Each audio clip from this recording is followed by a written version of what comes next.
నిన్నటి రోజున నెల్లూరుకి ఒక ఎక్స్ట్రా ఆర్టిస్ట్ అంటే ఆల్రెడీ ఆర్టిస్టులు ఉన్నప్పుడు ఒక ఎక్స్ట్రా ఆర్టిస్టులుగా కొంతమందిని పెట్టుకుంటాం. అట్లా ఒక ఎక్స్ట్రా ఆర్టిస్ట్ వచ్చి వైఎస్ఆర్ కాంగ్రెస్ పార్టీ కార్యకర్తల నాయకుల పరిచయ వేదిక అంటే పాపం మా కొత్తగా నెల్లూరు నగర నియోజకవర్గానికి ఇన్ఛార్జిగా నియమించబడినటువంటి పర్వతిరెడ్డి చంద్రశేఖర్ రెడ్డి గారు శాసన మండలి సభ్యులకి నగర నియోజకవర్గంలోని నాయకులు కార్యకర్తలు తెలియదు కాబట్టి వాళ్ళని తీసుకొచ్చి ఈయన పరిచయ కార్యక్రమం పేరుతో ఈ ఎక్స్ట్రా ఆర్టిస్టు అనేక రకాలుగా అనేక మంది మీద పేర్లు ప్రస్తావించకుండా మాట్లాడడం జరిగింది. ఒక్కొక్కటి మీ ద్వారా నెల్లూరు ప్రజలకి తెలియదలుచుకున్నాం. మొట్టమొదటిగా నేను అనుకోనుంటే నెల్లూరులో నారాయణ స్కూల్స్ ఉండేవా, నేను మంత్రిగా ఉన్నప్పుడు అనుకుంటే నెల్లూరులో నారాయణ కాలేజీలు ఉండేయా, కాలేజీ కింద ఒక కాలువ పోతుంది, నేను అనుకుంటే ఉండేదా కాలేజీ అని చెప్పి మాట్లాడాడు. మేము ఎప్పుడో కక్ష సాధింపులకు పాల్పడలా అని మాట్లాడాడు. ఎక్స్ట్రా ఆర్టిస్ట్, నువ్వు ఇరిగేషన్ శాఖ మంత్రిగా ఉన్నావు, జలవనరుల శాఖ మంత్రిగా, నువ్వు చెప్పే కాలేజీ కింద కాలువ నీ శాఖ పరిధిలోదే. నిజంగా అది గనక కింద కాలువ ఉండి అక్రమ నిర్మాణం అయితే నువ్వు ఎందుకు చర్యలు తీసుకోలేదు? దాదాపు 2.5 సంవత్సరం పాటు నువ్వు మంత్రిగా ఉన్నావు, సంబంధిత శాఖ మంత్రిగా, నువ్వు ఎందుకు చర్యలు తీసుకోలేదు? అసలు నువ్వు కక్ష సాధింపు చర్యల గురించి నువ్వు మాట్లాడేది? ఈ ఆంధ్ర రాష్ట్రంలో నారాయణ సార్ మీద గత ప్రభుత్వం పెట్టినన్ని కేసులు, చేసినన్ని అరాచకాలు బహుశా ఎవరి మీద చేసి ఉండరేమో. ఈయన మాత్రం కక్ష సాధింపులే పోలా. మేము అన్నిటికీ ఎదుర్కొని, తప్పుడు కేసులను ఎదుర్కొని, అక్రమ కేసులను ఎదుర్కొని, న్యాయస్థానాలను ఆశ్రయించి అన్నిట్లో ఎదురొడ్డి ప్రజాక్షేత్రంలో 72,460 ఓట్ల పైచిలకు మెజార్టీతో విజయం సాధించిన వ్యక్తి పొంగూరు నారాయణ గారు. నీలాగా పారిపోయిన వ్యక్తి కాదు నారాయణ గారు. జిల్లా వదిలేసి ఇక్కడైతే నాకు డిపాజిట్లు కూడా ఉండవు, నేను నెల్లూరు నగర నియోజకవర్గాన్నే కాక జిల్లాని సర్వనాశనం చేశాను,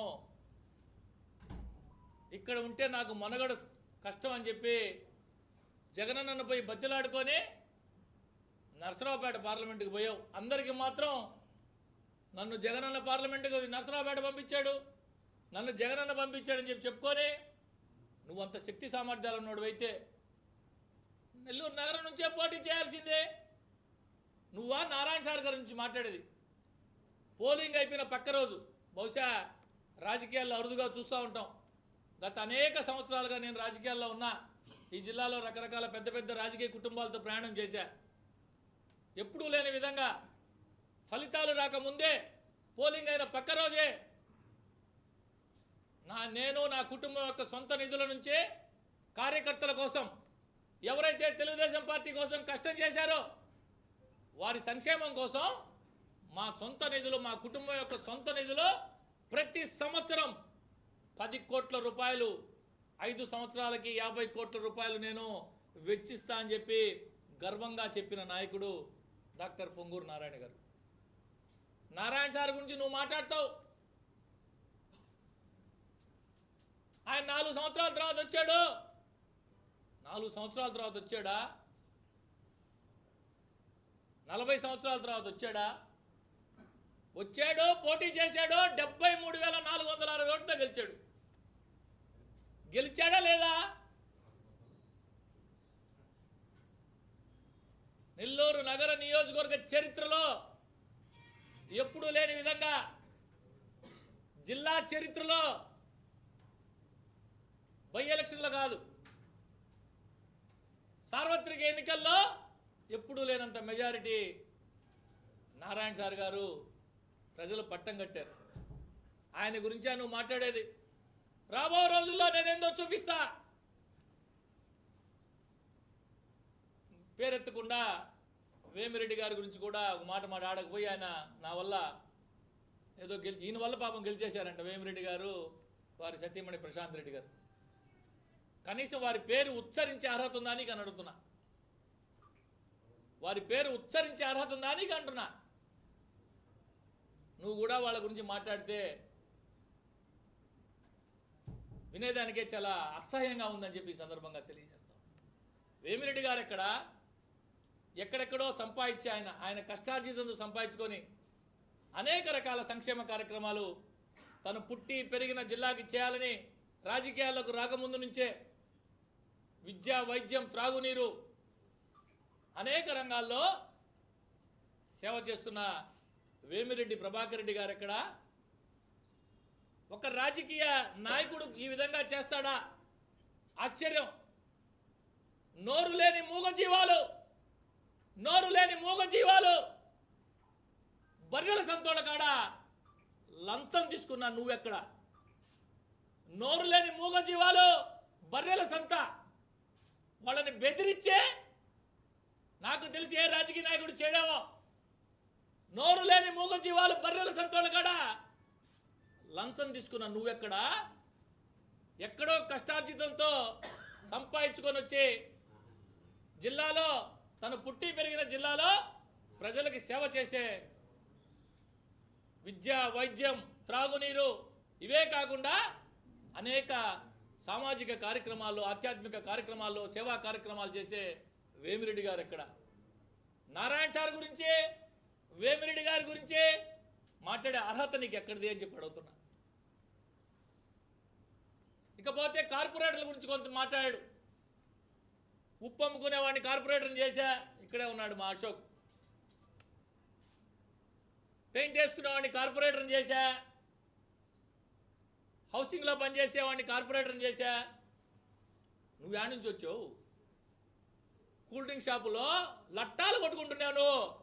ఫత్తేగా అనమాట కూల్ డ్రింక్ షాపులో లట్టాలు కొట్టుకుంటున్నావు. ఇదే పెయింట్ పని చేసుకునేవాడు, ఇదే ఉప్పు అమ్ముకునేవాడు, ఇదే హౌసింగ్లో పనిచేసేవాళ్ళు, అనేక రంగాల్లో పనిచేసే వాళ్ళందరి కష్టం, వాళ్ళందరి చెమట, వాళ్ళందరి రక్తం కరిగిచ్చే నిన్ను ఎమ్మెల్యేని చేశాడు. 1-2 సార్లు ఎమ్మెల్యేని చేశారు.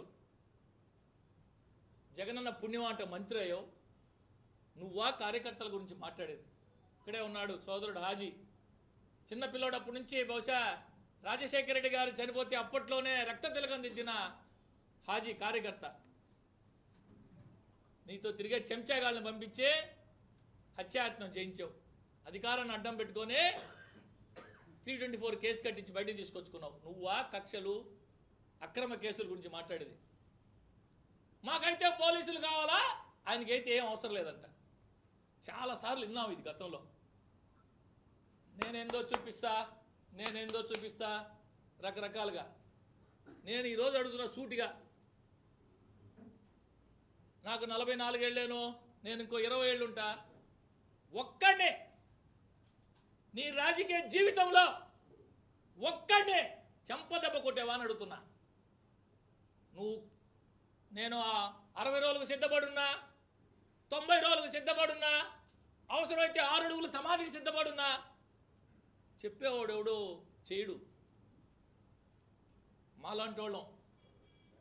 మాలాంటోళ్ళం ఉప్పు అమ్ముకునేవాళ్ళం, పెయింట్ వేసేవాళ్ళం, కష్టం చేసేవాళ్ళం, రక్తాన్ని చెమటగా మార్చేవాళ్ళం. మేము కష్టం చేస్తే మా కష్టంతో శాసనసభ్యుడై, మంత్రి కార్యకర్తల్ని అన్యాయం చేసి జిల్లాని సర్వనాశనం చేసిపోయి నువ్వు ఈయనేదో వచ్చి కొత్తగా తయారు చేస్తా అంటే కొత్తగా. మా 15 ఏళ్లలో 5 ఏళ్ళు మాత్రమే అధికారంలో ఉన్నాం, 10 ఏళ్ళు ప్రతిపక్షంలో ఉన్నాం. మేము ఉండినప్పుడు నువ్వు ఊరికే బొమ్మవే, చేసిందంతా మేము. ఈ పెయింట్ అమ్ముకునేవాడు, ఈ ఉప్పు అమ్ముకునేవాడు, ఈ హౌసింగ్లో పనిచేసేవాడు, మేము చేసింది ప్రతిపక్షంలో. నువ్వు కాదు, నువ్వు ఉత్సవ విగ్రహాన్ని నువ్వు చేయి. ఇప్పుడు చూపించు, ఏదో చేస్తా ఉంటావు కదా, రా వచ్చి చెయ్యి. మైక్ తీసుకొని ఊరికే నేను ఇంకా మంత్రి అనుకుంటున్నాడో ఎమ్మెల్యే అనుకుంటున్నాడో మాకైతే తెలియదు. ఒక దళితుడు 15 సంవత్సరాలు నీకు చెప్పులు మోసాడు, టీ కప్పులు తెచ్చాడు, అన్నం పెట్టాడు. నా బిడ్డను చదివించుకోన్నాయా, ఐటీఐ చదివించాను, షిఫ్ట్ ఆపరేటర్ పోస్ట్ వస్తుందని. వెంకటేశ్వరపురంలో షిఫ్ట్ ఆపరేటర్ పోస్ట్ నాకు ఇమ్మంటే 7 లక్షల రూపాయలకి అమ్ముకున్నోళ్ళు మీరు. ఒక దళితుడు 15 ఏళ్ళు రాజీవ్ భవన్ పెట్టిన రోజు నుంచి మాతో ప్రయాణం చేసినాడు. కారు తోలుతాడు, నీకు చెప్పులు మోస్తాడు, టీ ఇస్తాడు, అన్నం పెడతాడు. నువ్వు తిరిగి వస్తే కాళ్ళు నొప్పులుగా ఉన్నాయి రా సేనా అంటే కాళ్ళు ఎత్తేవాడు. నా బిడ్డని చదివించుకున్నానయా షిఫ్ట్ ఆపరేటర్ పోస్ట్ కోసం. నా సొంతూరు పాటూరు వెంకటేశ్వరపురంలో సబ్స్టేషన్ పడతా ఉంది, ఇవంటే ఇప్పిస్తాను రా అని చెప్పి నీతో తిరిగే చెంచాగాల చేత 7 లక్షల రూపాయలకి అమ్ముకున్నాడు నువ్వు, అమ్మించుకున్నాడు నువ్వు. నువ్వా మాట్లాడేది కార్యకర్తల గురించి? నువ్వా మాట్లాడేది?